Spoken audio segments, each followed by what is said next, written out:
എമ്പുരാനാണ് ഇപ്പോഴത്തെ വിഷയം. എമ്പുരാൻ സിനിമയിലൂടെ കോടികൾ ഉണ്ടാക്കി, കുറേ വിവാദങ്ങളുണ്ടാക്കി, അത് കോംപ്രമൈസ് ചെയ്തു. അങ്ങനെ വിവാദങ്ങൾ കത്തി നിൽക്കുമ്പോൾ അത് പൃഥ്വിരാജിന് മാത്രം പണിയായി, മുരളീഗോപിക്ക് മാത്രം പണിയായി എന്നാണ് പ്രചരണം. അത് ബുദ്ധിപരമായിട്ട് ചില കാര്യങ്ങൾ കൈകാര്യം ചെയ്ത് പൊട്ടിത്തെറിക്കുമെന്ന് വിചാരിച്ചെങ്കിലും വലിയ അപകടങ്ങൾ ഉണ്ടായില്ല. അങ്ങനെ അത് കെട്ട് അടങ്ങി നിൽക്കുന്ന സമയത്താണ് മറ്റൊന്നും വലിയ ബോംബ് പോലെ പൊട്ടി വീണത്. പൾസർ സുനി രംഗത്ത് വന്നിരിക്കുന്നു, ഒന്നാം പ്രതി. അത് ദിലീപിന് സൂപ്പർ പണി കൊടുക്കുന്ന തരത്തിലാണ് പൾസർ സുനി റിപ്പോർട്ടർ ചാനലിൽ കാര്യങ്ങൾ തുറന്നു പറഞ്ഞിരിക്കുന്നത്. ഇതേക്കുറിച്ചാണ് ഇന്നത്തെ വീഡിയോ. ഫിലിം പ്ലസിലേക്ക് എല്ലാവർക്കും സ്വാഗതം.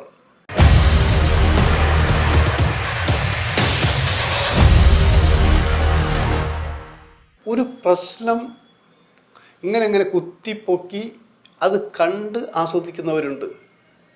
മറ്റു ചിലരാകട്ടെ പ്രശ്നങ്ങൾ ഇല്ലാതാക്കാൻ വേണ്ടി കോംപ്രമൈസ് ചെയ്യിച്ച് നല്ല രീതിയിൽ നടക്കുന്ന ആൾക്കാരുണ്ട്.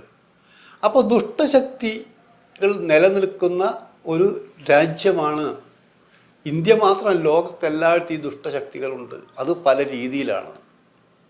ഇവിടെ ഇപ്പോൾ നമ്മൾ ദുഷ്ടശക്തികളായി കാണുന്നത് ഈ സിനിമകൾ റിലീസ് ചെയ്യുമ്പോൾ, നല്ല സിനിമകൾ റിലീസ് ചെയ്യുമ്പോൾ, അല്ലെങ്കിൽ വിവാദപരമെന്ന് തോന്നുന്ന സിനിമകൾ റിലീസ് ചെയ്യുമ്പോൾ ഉണ്ടാകുന്ന പ്രശ്നങ്ങളാണ്. ആരാണ് ഈ വിവാദം ഉണ്ടാക്കുന്നത്? നമ്മൾ ചരിത്രം എടുക്കുന്നു. ചരിത്ര സിനിമകൾ ധാരാളം വന്നിട്ടുണ്ട്. ഇവിടെ വളച്ചൊടിച്ച് ചരിത്രത്തെ മാറ്റുന്നവരുണ്ട്, പുസ്തകങ്ങളിൽ മാറ്റുന്നതുണ്ട്. എന്തിന്?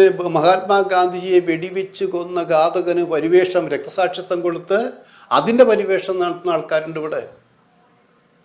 അപ്പം അങ്ങനെയുള്ള രാജ്യത്ത് ഇച്ചിരി വിവാദപരമായ ഞാൻ എന്ന അഹങ്കാരി ഇവിടെ ഭരിക്കുമ്പോൾ എന്നെക്കുറിച്ച് മോശമായിട്ട് എന്തെങ്കിലും വന്നാൽ, അതല്ലെങ്കിൽ എൻ്റെ പഴയ കാര്യം പറഞ്ഞാൽ ഞാൻ ക്ഷമിക്കുകയോ സഹിക്കുകയോ ചെയ്യുമോ? ഇല്ല, അത് പറയുന്നവനെ ഇല്ലാതാക്കാൻ ശ്രമിക്കും. അതിനുള്ള സംവിധാനം എനിക്കിപ്പോൾ ഉണ്ട് എന്ന് വിചാരിക്കുന്ന പോലെ തന്നെയാണ് ഈ എമ്പുരാനെ കുറിച്ച് വന്നിരിക്കുന്നത്. എമ്പുരാൻ 3 ഭാഗങ്ങളുള്ളൊരു കഥയാണ്. അതിൽ മൂന്ന് ഭാഗങ്ങൾ തന്നെയാണ്, 3 ടൈപ്പ് കഥാപാത്രങ്ങളാണ് നല്ലത്. അങ്ങനെ വന്നപ്പോൾ നമ്മൾ ലൂസിഫർ വളരെയധികം ഇഷ്ടപ്പെട്ടു. ഒരു സാധാരണ കഥയായി തോന്നി, ഈ ജനകീയ കഥയായിട്ട് തോന്നി, മണ്ണിൻ്റെ മണമുള്ള കഥയായിട്ട് തോന്നി. അതിൻ്റെ 2ാം ഭാഗം ഇവിടെയല്ല, ഖുറേഷി അബ്രഹാമിൻ്റെ കഥയാണെന്ന് പരസ്യമായിട്ട് പറഞ്ഞുകൊണ്ട് അതിൽ വേറൊരു തരത്തിലുള്ള കഥാപാത്രം പറഞ്ഞിട്ട് കൊണ്ടാണ് ആ സിനിമ ഉണ്ടായത്. ആ സിനിമ ഉണ്ടായി ആദ്യത്തെ ദിവസം റിലീസ് ചെയ്തു.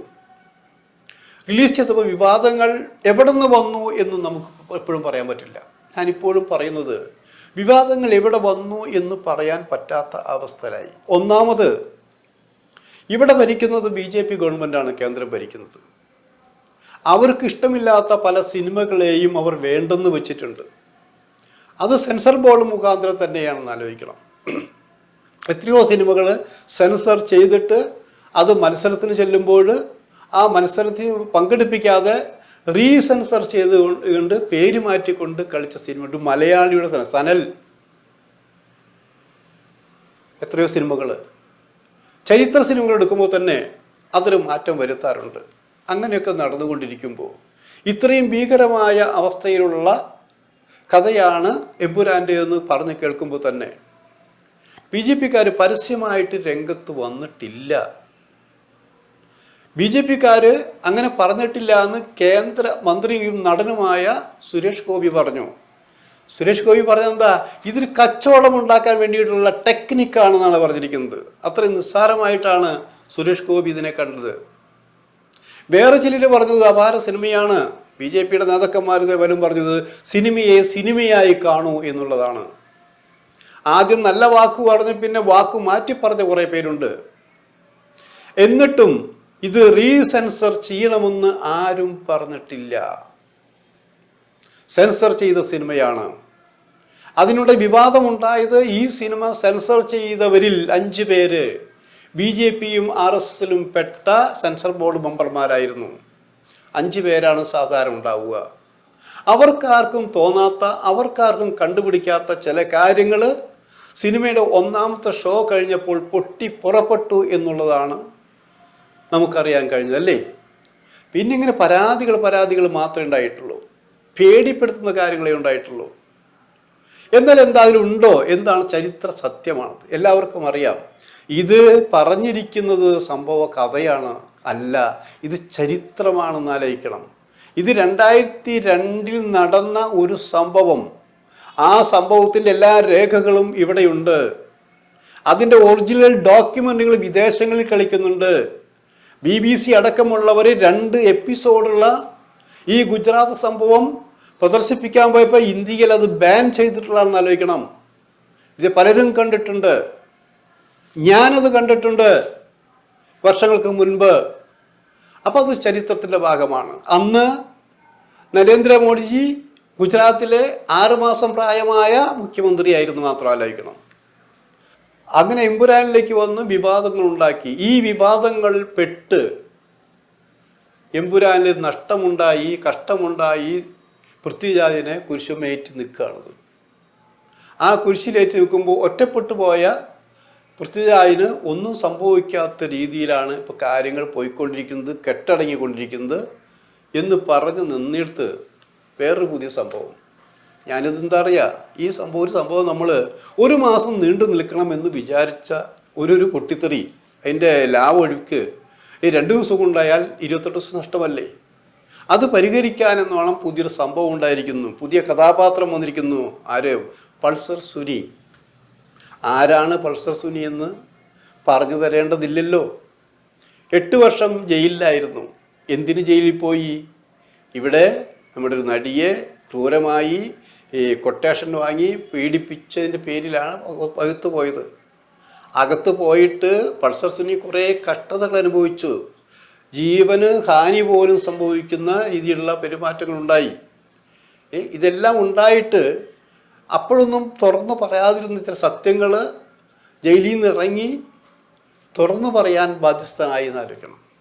അങ്ങനെ പറഞ്ഞപ്പോൾ, പുതിയ അവതാരമെന്ന് പറഞ്ഞപ്പോൾ എന്താ, ഇവിടെ വെട്ടിലായത് ദിലീപാണ്. വെറും വെട്ടിലല്ല, അതൊരു 8ൻ്റെ പണി എന്നൊക്കെ പറഞ്ഞ പോലെ വലിയ പണി തന്നെയാണ് ദിലീപിന് കിട്ടിയത്. ദിലീപ് പലപ്പോഴും നിഷേധിച്ചിരുന്ന കാര്യങ്ങൾ ഒന്നാം പ്രതിയായ പൾസർ സുനി വളരെ വ്യക്തമായി പറഞ്ഞിരിക്കുന്നു.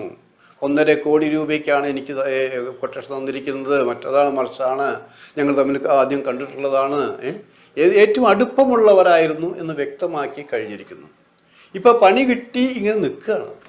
നടിപീഡന കേസുമായി ബന്ധപ്പെട്ട് ദിലീപ് അമ്മയുടെ ഭാരവാഹിയായിരുന്ന അവസരത്തിൽ ദിലീപിനെ അമ്മയിൽ നിന്ന് പുറത്താക്കാതെ കുറേ പേര് സംരക്ഷിച്ചപ്പോൾ പൃഥ്വിരാജിനടക്കമുള്ള ചില യുവതുർക്കികൾ എന്ന് വെച്ചാൽ അവർ ഫഹദ് ഫാസിലുണ്ട്, അങ്ങനെ കുറച്ച് ചെറുപ്പക്കാരുണ്ട്, കുഞ്ചാക്കോ ബോബൻ അടക്കമുള്ളവർ, അവരൊക്കെ ഒരു സൈഡായി നിന്നുകൊണ്ട് എതിർത്തു എന്നും പറയുന്നുണ്ട്.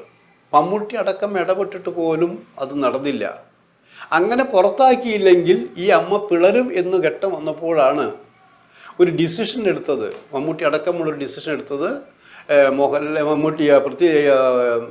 ദിലീപിനെ മാറ്റി നിർത്താൻ തീരുമാനിച്ചത്. അതിൻ്റെ പകയും വന്നു തുടങ്ങിയിട്ടുണ്ട്. ആ പകയിങ്ങനെ പുകഞ്ഞ് ഒരവസരം കാത്തിരിക്കും. നിനക്കും വരുമട ഒരു ദിവസം. അങ്ങനെ ഒരു ദിവസം വന്നപ്പോൾ ഈ എമ്പുരാൻ്റെ കളിയിലും ചില കളികളൊക്കെ പിന്നാമ്പുറ കഥകളായിട്ട് വരുന്നുണ്ട് എന്നാണ് പറഞ്ഞ് മനസ്സിലാക്കുന്നത്. ഇവിടെ പലരും ചിരിക്കുകയാണ്, ഇപ്പോഴെങ്കിലും പൾസർ സുനി തുറന്ന് പറഞ്ഞല്ലോ എന്നുള്ളത്. പക്ഷേ പൾസർ സുനി ഒന്നും തുറന്നു പറഞ്ഞു തുടങ്ങിയിട്ടില്ല എന്നാണ് അറിയാൻ കഴിഞ്ഞത്. കാരണം കുറച്ച് കാര്യങ്ങളെ പൾസർ സുനി പറഞ്ഞിട്ടുള്ളൂ. ഇനിയും എന്തെല്ലാം പറയാനിരിക്കുന്നു. എന്തെല്ലാം പറയാനിരുന്നാലും ഞങ്ങൾ മുൻപ് പറഞ്ഞ കുറേ കാര്യങ്ങളുണ്ട്. അതുതന്നെയാണ് ഇപ്പോഴും ചറിവിൽ ചറവണം പോലെ പറഞ്ഞുകൊണ്ടിരിക്കുന്നത്, ചില കാര്യങ്ങൾ ഒഴിച്ച്. അപ്പോൾ സത്യം എന്നും തെളിയട്ടെ എന്ന് മാത്രമേ ഞങ്ങൾ വിചാരിച്ചിട്ടുള്ളൂ. ഞങ്ങൾക്ക് ഒരു പക്ഷവും വേറെയില്ല, ശരിയുടെ പക്ഷം മാത്രമേ ഉള്ളൂ. ആ ശരിയുടെ പക്ഷത്ത് സ്വന്തക്കാരുണ്ടാകാം, ബന്ധുക്കളുണ്ടാകാം, അല്ലെങ്കിൽ എതിർപക്ഷത്ത് ശത്രുപക്ഷത്ത് ബന്ധുക്കളുണ്ടാവാം, എതിരാളികളുണ്ടാവാം. കുറ്റം ചെയ്യുന്നവരുടെ ഭാഗത്ത് ബന്ധുക്കളുണ്ടാവാം, എതിരാളികളുണ്ടാവാം എന്ന് വിചാരിച്ചിട്ട്, വേണ്ടപ്പെട്ടവരാണെന്ന് വിചാരിച്ചിട്ട് സംരക്ഷിക്കാൻ ഞങ്ങൾ ബാധ്യസ്ഥരല്ല.